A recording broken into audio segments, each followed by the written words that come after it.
My name is Meredith Hale, and I am 31 years old. The first thing my sister said when the closing documents hit the table was, "You get no vote on Grandma's house. You never paid a cent." She said it clearly enough that Curtis, the attorney my sister had hired to handle the sale, let out a short laugh before he caught himself. I did not answer right away. I set my bag on the chair beside me and opened the outer flap, slow enough that the room noticed. My mother, Diane, sat with her hands folded the way she always did when she wanted to look neutral while picking a side. Paige leaned back, satisfied. The same expression she wore whenever she believed she had already won. I had heard variations of that sentence for 14 months, ever since our grandmother, Eleanor, signed the power of attorney that put every decision about her house into Paige's hands. I had let most of those sentences go. This one I did not intend to let go. I reached into my bag and placed two things on the table. The first was an invoice, $40,000, paid in full 8 months earlier to a contractor named Ryan Cole for a new roof and a repaired foundation on Grandma's house. My name was on every line. The second was a single stapled document with a county seal in the corner, a notice of revocation of power of attorney. Filed and recorded 10 days before this meeting. Curtis stopped laughing. He picked up the second document first, read the top line twice, then looked at Paige the way a man looks at a bridge he has already started to cross. "When did you file this?" he asked me, and I told him the date. Paige's face did something I had spent 14 months waiting to see. The color left it slowly, the way it leaves a room when someone opens a door to the cold. "This is a mistake," Paige said, though her voice had already lost the certainty it carried 30 seconds earlier. It was not a mistake. It was the second time in 3 weeks that I had watched someone's confidence collapse the moment the paperwork disagreed with them.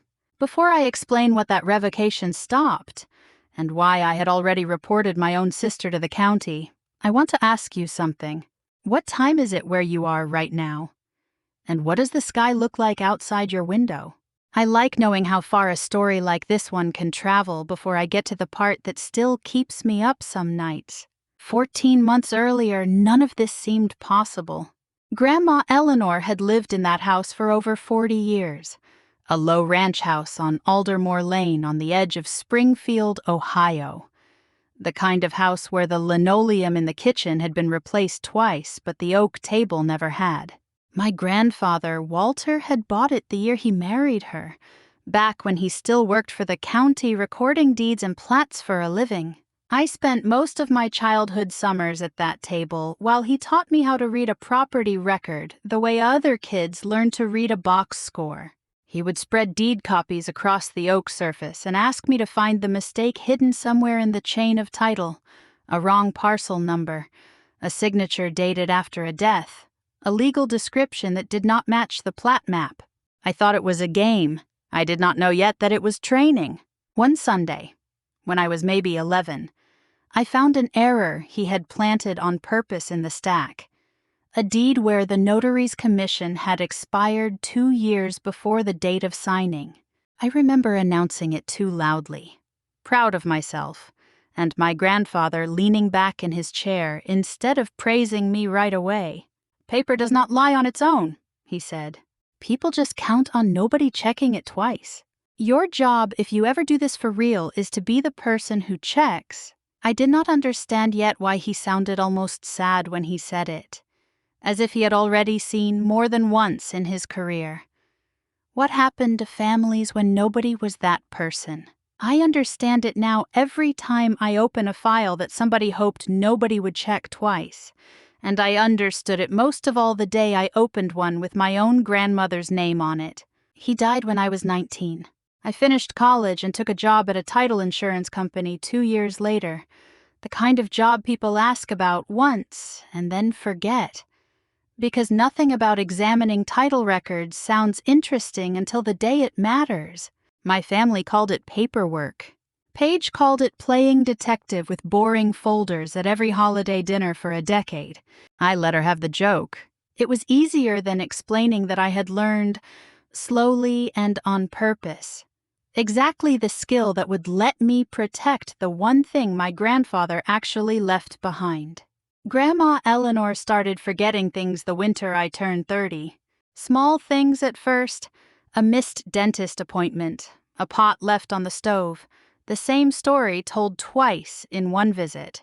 Her doctor called it mild cognitive impairment and said it might stay that way for years. Or it might not. Our family handled the news the way we handled everything uncomfortable. We had one dinner about it, agreed something needed to be done, and let Paige volunteer to do it. "I'll take care of the paperwork," Paige said. "Someone needs power of attorney, and I'm already closer to her." That last part was true only because Paige lived 20 minutes from Eleanor and visited on Sundays, while I worked weekends more often than not. Nobody asked whether I wanted to share the responsibility. Nobody asked Eleanor twice, either. My mother, Diane, drove Eleanor to the attorney's office, sat beside her while she signed the durable power of attorney covering her finances and her property, and told the rest of the family it was handled before I even saw the document. I read it later, on my own, the way I read everything. It gave Paige broad authority over Eleanor's accounts, her house, and any transaction involving either. I noticed the date on the notarization. I did not yet know how much that date would matter. I told myself it was fine. Paige was disorganized with her own life, but she loved Eleanor, and love was supposed to count for something. I kept visiting on my own schedule, brought groceries some weeks, sat with Eleanor while she told me the same story about my grandfather twice in one afternoon, and let her hold my hand the way she always had. I did not ask Paige for updates on the accounts. That was the first mistake I made, and I made it out of the same instinct that kept me quiet at every family dinner where Paige took credit for something I had done. Some habits are built long before the situation that finally breaks them. The isolating began quietly, the way most control does. Paige started answering Eleanor's phone just to screen for scams. She began attending every doctor's appointment alone, then reporting back only the parts she wanted the family to hear. When I called to ask about a new medication, Paige said the doctor had not mentioned anything I needed to worry about. When I asked to switch a Sunday visit for a Saturday one, Paige said Eleanor did better with a routine and suggested I stick to my usual day, then usually found a reason that day did not work either. I noticed the pattern before I understood it. 6 months into the arrangement, the home care agency that sent someone to check on Eleanor twice a week stopped including me on the intake paperwork. When I asked why, the coordinator told me Paige had updated the emergency contact list and listed herself as the only approved family contact. I called Paige about it. She said it was an accident, a form she filled out quickly between other errands, and she would fix it. She never did. At Thanksgiving, my aunt asked how Eleanor was doing with the new arrangement, and Paige answered for 10 straight minutes before anyone else could speak, describing appointments, medication schedules, and a home health aide she had personally interviewed. Everything she said was accurate in the smallest details and wrong in the largest one. She made herself sound like the only person keeping our grandmother steady. Nobody at that table knew I had spent every other Saturday for 6 months sitting with Eleanor while Paige was somewhere else, because Paige had never mentioned it, and I had never corrected her, because correcting Paige in front of the family always turned into a conversation about my tone instead of the facts.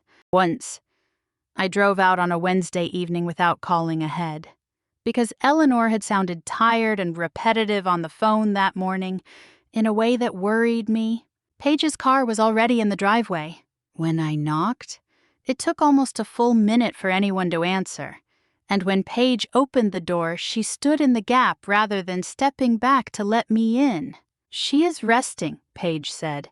"The aide just got her settled. It is not really a good time." Through the gap in the doorway, I could see Eleanor sitting up in her favorite chair, awake, watching a game show with the sound low. She was simply not being offered the choice of whether to see me. I did not push past my sister that evening. I told myself it was not worth the scene it would cause, that Eleanor would tell me herself if something felt wrong. Forgetting. Even as I told myself that forgetting was becoming the one thing my grandmother could no longer be relied on to do reliably. I drove home without seeing her that night, and it took me longer than it should have to understand that the door closing an inch in front of me had not been about timing at all. My mother watched all of it and said nothing. Diane had spent my entire life keeping the peace by asking the quieter child to absorb whatever the louder one produced. I used to think she did it because she believed fairness would eventually balance out on its own. By the time Eleanor's diagnosis moved from mild to something closer to early dementia, I understood it differently. Diane was not keeping the peace. She was choosing which daughter's comfort mattered enough to protect. I still did not act. I told myself Paige was overwhelmed, not dishonest. I told myself the isolation was clumsiness, not design. I would keep telling myself that story for 2 more seasons, until the day I opened a file at work that had nothing to do with my family and everything to do with it. The roof started leaking the spring I turned 31, right above the room that used to be my grandfather's office. Eleanor mentioned it twice during a Sunday visit, the way she mentioned things now, like a fact she had misplaced and then found again in a different pocket.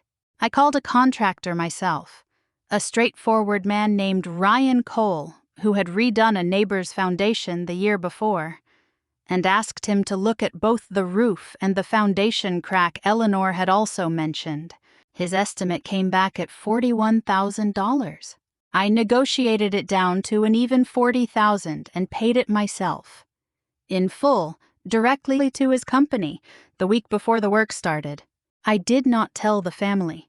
I did not want a conversation where my mother thanked me in front of everyone, and Paige found a way to make the payment sound like an insult to her management of things. I told Ryan to invoice the work under my name and send updates to my email only. Eleanor knew, because she watched the crew from her kitchen window every day and asked me about it on the phone. Delighted in the specific way she got, delighted about small repairs. As if the house itself mattered more to her some days than the people in it. When Paige found out, 3 weeks after the work was finished, she was not grateful. She was annoyed. "You should have run that through me," she said. "I'm the one with authority over the house account. What if you had used the wrong contractor?" "I used my own money," I told her, "not the house account." "Still," she said, "it makes things messy when people go around the process." I let it go, the way I let most things go with Paige, because arguing about a roof felt smaller than the roof itself. I did not know yet that the phrase "the house account" would come back to me later, in a room with an attorney and a stack of paper, meaning something entirely different than a leaking ceiling. The quitclaim deed itself came across my desk on an ordinary Tuesday, 3 weeks before that meeting. In a stack of routine filings I was clearing before lunch. Title examiners see hundreds of addresses a week, most of them meaning nothing beyond a parcel number and a legal description. I almost let this one pass the same way. Then the street name caught up with me half a second after my eyes had already moved on. Aldermore Lane.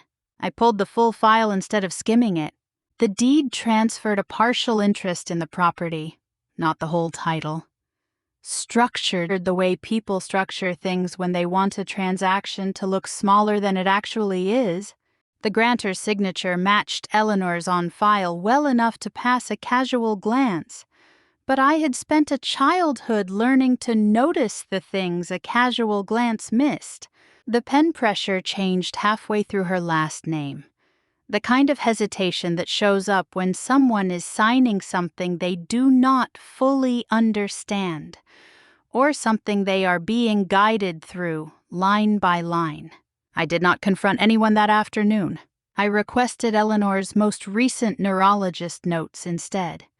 using the limited medical authorization I still held as a listed emergency contact on her insurance, before Paige had gotten around to stripping that one away too. The notation was dated 11 days before the deed. It stated plainly that Eleanor could no longer reliably understand the nature or consequences of a financial or legal transaction without significant support. I sat with that sentence for a long time before I did anything else. Then I called a consumer law attorney I had used once for an unrelated matter, asked her to walk me through exactly how to revoke a power of attorney in a way that would actually hold up against a title company and a bank, and spent the better part of a week doing quietly and correctly what Paige had spent 14 months doing loudly and not, which brings me back to the conference room at Curtis Whitfield's office, 6 weeks after the roof was finished. On the day Paige decided it was time to sell the house, she called the family meeting herself, framing it as practical. Eleanor's care costs were rising, Paige said, and the house sitting empty most days made no sense when it could fund a better assisted living arrangement. On its own, it was a reasonable argument. I had thought about the same math myself. What made my stomach turn was watching Paige present it like a rescue she alone had designed, while glancing at Curtis for approval, the way a student looks at a teacher during a presentation she has rehearsed. Curtis Whitfield had been practicing estate and elder law for almost 20 years, the kind of attorney who processed a dozen similar sales a year and had no reason to suspect this one was different. Paige had brought him the power of attorney, a signed listing agreement, and a folder of documents that all looked, on their surface, entirely in order. He had no way of knowing what I already knew from 3 weeks of quiet work at my own job. Diane sat at the end of the table, nodding along with every point Paige made, occasionally adding a small comment about how hard Paige had worked to arrange everything. When I asked whether Eleanor herself had agreed to the sale, Paige answered before Diane could. "She agreed to whatever keeps her comfortable," Paige said. "You would know that if you were as involved as I am." "I visit her every week," I said. "Visiting is not managing," Paige said. "There is a difference between showing up and actually contributing something." That was when Curtis slid the listing paperwork toward me for a signature, a formality, he explained, since immediate family sometimes needed to sign off on record even without direct authority. I did not pick up the pen. "I would like to understand something about the timeline first," I said. "When was this listing agreement signed?" Paige answered too quickly. "Last month." "Does it matter?" "It might," I said. And I could feel the room shift the way a room shifts right before it decides whether to believe you. Paige laughed, a short, dismissive sound meant to close the subject before it opened. "You get no vote on Grandma's house," she said, loud enough that Curtis glanced up from his folder. "You never paid a cent toward keeping it standing." "I do not know why you are even at this table." Curtis let out that short laugh. More reflex than agreement. The kind of laugh professionals give when a client says something confident enough to sound settled. I watched him do it. I had been waiting 6 weeks for exactly this moment, and I let it sit in the room for 3 full seconds before I reached for my bag. I placed the invoice on the table first. $40,000, I said. "Paid in full to Ryan Cole 8 months ago for the roof and the foundation. My name is on the contract, the deposit receipt, and every line of the final invoice. I have the bank statement here as well, if anyone wants to see the transfer." Paige's mouth opened, then closed. Diane picked up the invoice and read it twice, her expression sliding from confusion into something closer to dread, as if she already sensed what came next. Then I placed the second document beside it. "This is a notice of revocation of power of attorney," I said. "It was notarized 11 days ago and recorded with the Clark County Recorder's Office 10 days ago, in the same file where Grandma's original power of attorney was recorded." which means as of that filing, any transaction requiring Paige's authority over Grandma's property is no longer valid against a third party, including a title company, including a bank, including you. Curtis, if you proceed with this sale. Curtis picked up the document. I watched him read the top line, then the notarization block, then the recording stamp in the corner, the same stamp I had watched county clerks apply 100 times in my own work. His laugh had already stopped by the second line. "Why?" Paige said, and her voice had lost the practiced calm from 30 seconds earlier. "Why would you do this?" "Because 3 weeks ago at my job, I flagged a quitclaim deed filed against Grandma's address," I said. "A deed I was not looking for, on a property I happened to recognize immediately." It transferred partial interest in the house.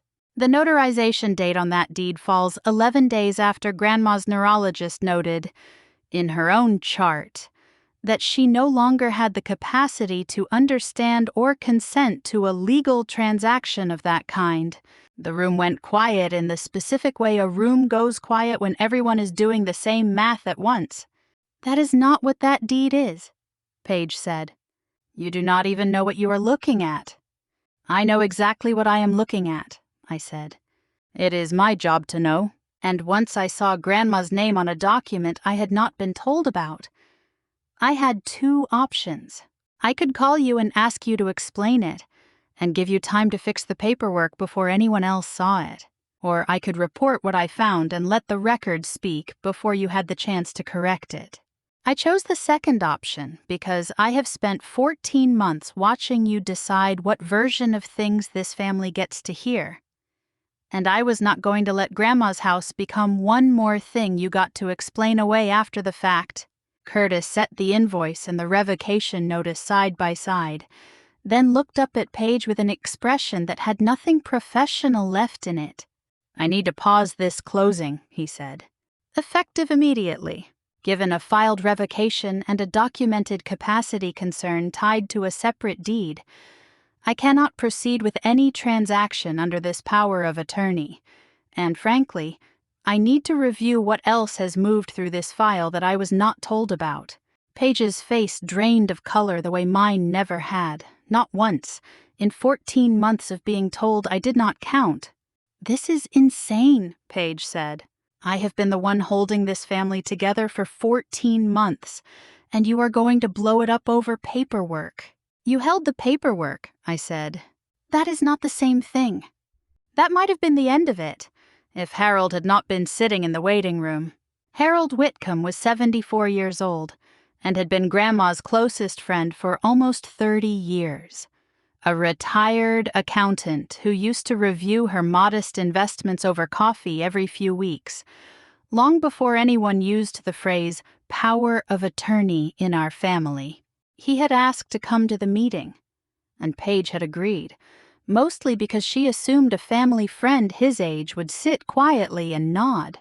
Harold had never been a man who sat quietly when the numbers stopped making sense. He knocked, then let himself into the conference room without waiting for an answer, carrying a thin folder of his own. "I think there is something else this room needs to see," Harold said. He explained, in the unhurried way he explained everything, that he had noticed unusual activity on Eleanor's accounts almost 5 months earlier, back when he still had shared viewing access from years of helping her manage her modest savings.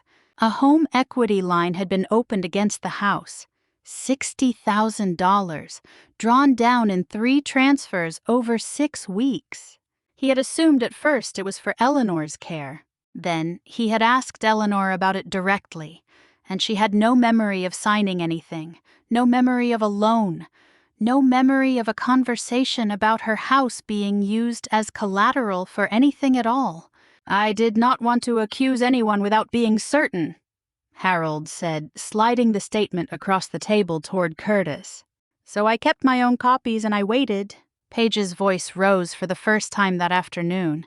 That money went toward her care, toward things this family does not even know cost money.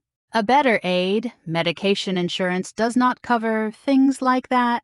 Then you will have receipts, Harold said, not unkindly, which somehow made it worse. I would like to see them. So would the bank, I imagine, once they hear their loan was secured against a property where the owner's own physician says she cannot consent to new debt. Nobody at the table had receipts to offer. Diane looked at Paige the way a person looks at a photograph they no longer recognize. I was going to pay it back, Paige said, before anyone even noticed. You did not get to decide that, I said. None of us did. Grandma did not either, apparently, which is the entire problem. Curtis was already on the phone with his office by then, asking someone to pull every filing tied to the property for the last year. I watched Paige realize, in real time, that the $40,000 invoice and the revocation notice were not the worst things on that table anymore. They had only been the first two. Curtis found the third thing himself, 20 minutes later, while pulling the file to comply with his own new obligation to report what he had seen. Buried in an email chain between Paige and the home care agency, dated 7 months earlier, was a message with the subject line, "Updated Contact Preferences." He read it out loud, because by that point nobody in the room was pretending this was still a normal meeting. Paige had written to the agency, asking them to remove me from Eleanor's approved contact list entirely, explaining that I preferred not to be involved in the day-to-day details and that routing everything through her would be less confusing for everyone, especially Grandma. She had asked, separately, that any billing questions or medical updates go only to her email, and that the aide avoid mentioning specific appointments to other family members, to keep things simple. I had never said any of that to anyone. I had never said anything close to it. Diane read the email over Curtis's shoulder, and for the first time that afternoon, she did not look at Paige with the automatic loyalty she had carried into the room. She looked at her the way you look at someone you are meeting for the first time. You told me Meredith did not want updates, Diane said quietly. You told me that at Easter. I believed you. She does not, Paige said. But even she seemed to hear how thin it sounded now, stacked on top of everything else on the table. I called twice a month asking for updates, I said. You have the phone records if you want them. I do. Nobody asked to see them.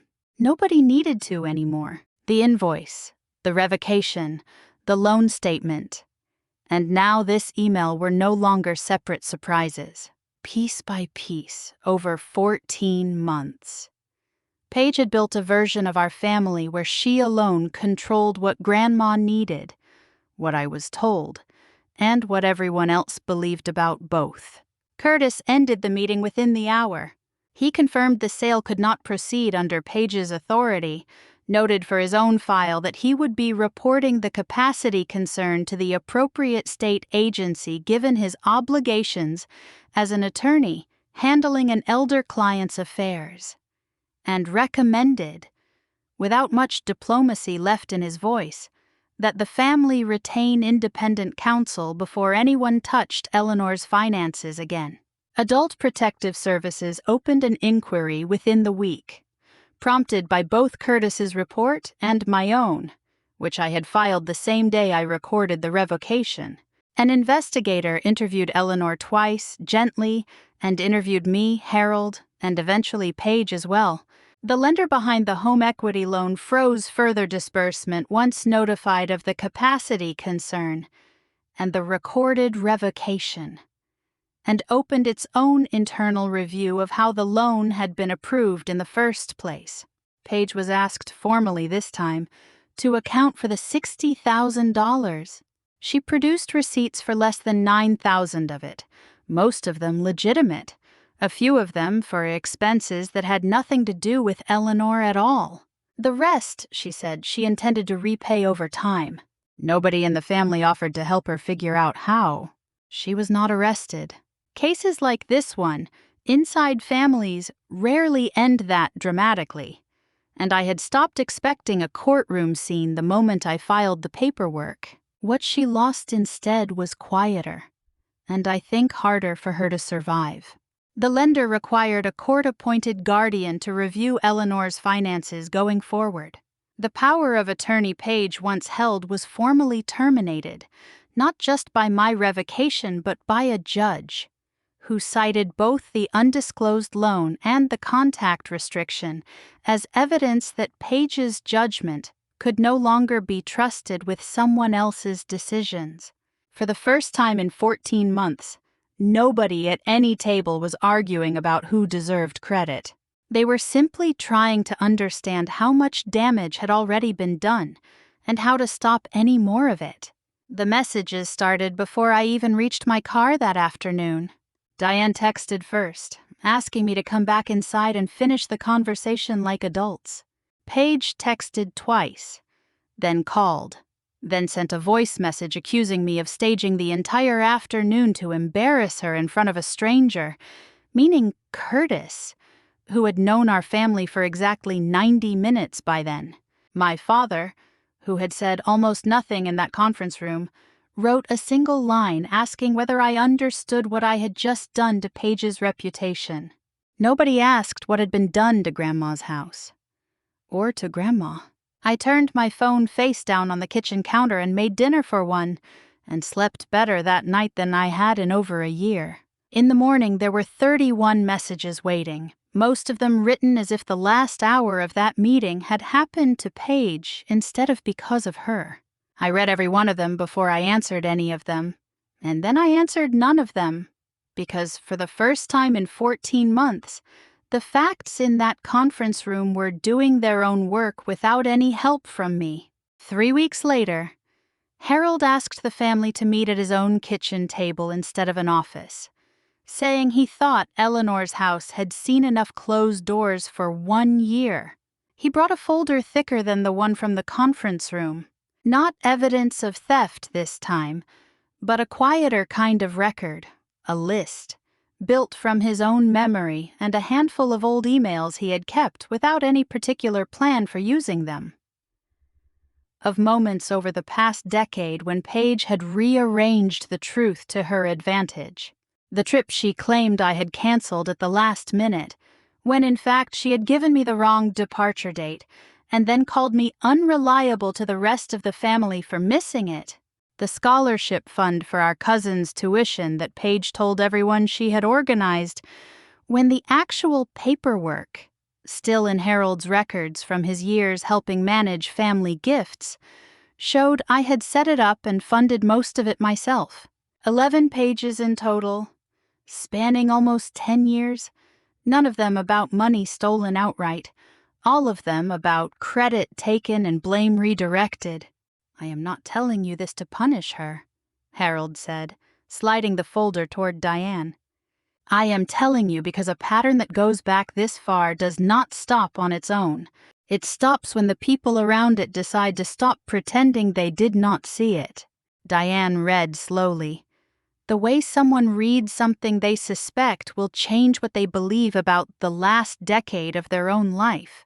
Twice, she stopped and asked Harold to confirm a date. Both times, he could... Paige sat across the table, arms crossed, waiting for someone to defend her the way people had defended her for years. Nobody did. Not out of cruelty. Out of exhaustion. Mostly. And the particular kind of clarity that arrives only after you have watched the same trick fail in the light. So what happens now? Paige finally asked, quieter than I had ever heard her. You do not manage money for this family again, Diane said, before I could answer. And something in her voice told me she had practiced that sentence more than once before saying it out loud. Not Grandma's, not anyone's. Not until there is a reason to trust you with it beyond your word. Paige looked at me, waiting, I think, for me to soften it. The way I had softened almost every hard thing for her since we were teenagers. I did not soften it. Some decisions are not mine to protect her from anymore.